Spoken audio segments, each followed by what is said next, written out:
पड़ल बड़ा बाबू हमरा पीछे केतनो तू कर बनाई भन गीचे।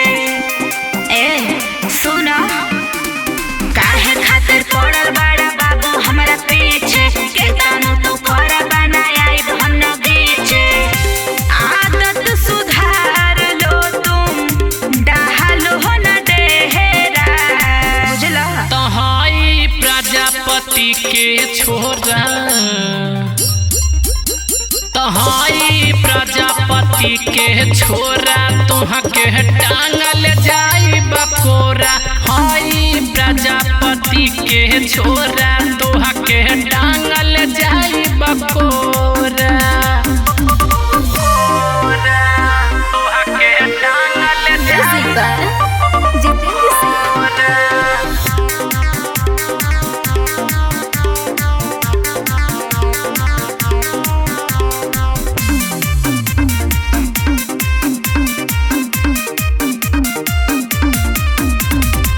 जाने जदी भैया हमर कह दे बवाल हो खा जाई रानी तोहर से बनियन गाल हो। अच्छा से बनियन सुनो से बनियन आदत सुधार ला न करा मन मानी। दोनों जन मिलके साथे कटल जाई छानी।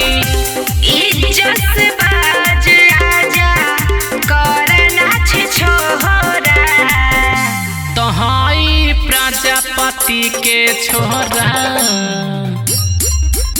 तहाई प्रजापति के छोरा तुहा के टांगल जाई बकोरा। हाई प्रजापति के छोरा तुहा के टांगल जाई बकोरा। तुहा के टांगल जाई बकोरा।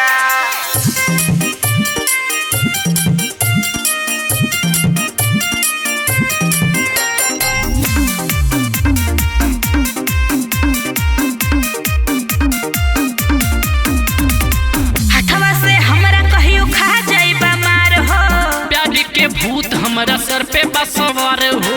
तू रही रहा ठीक बा सर पे बसवार हो। पूरा ना होई बाबू सपना तोहार हो। कके देखाइब नाम सुशील बा हमारा हो। कोहेली को कर अपना राह हमारा फेरा। तहाई प्रजापति के छोरा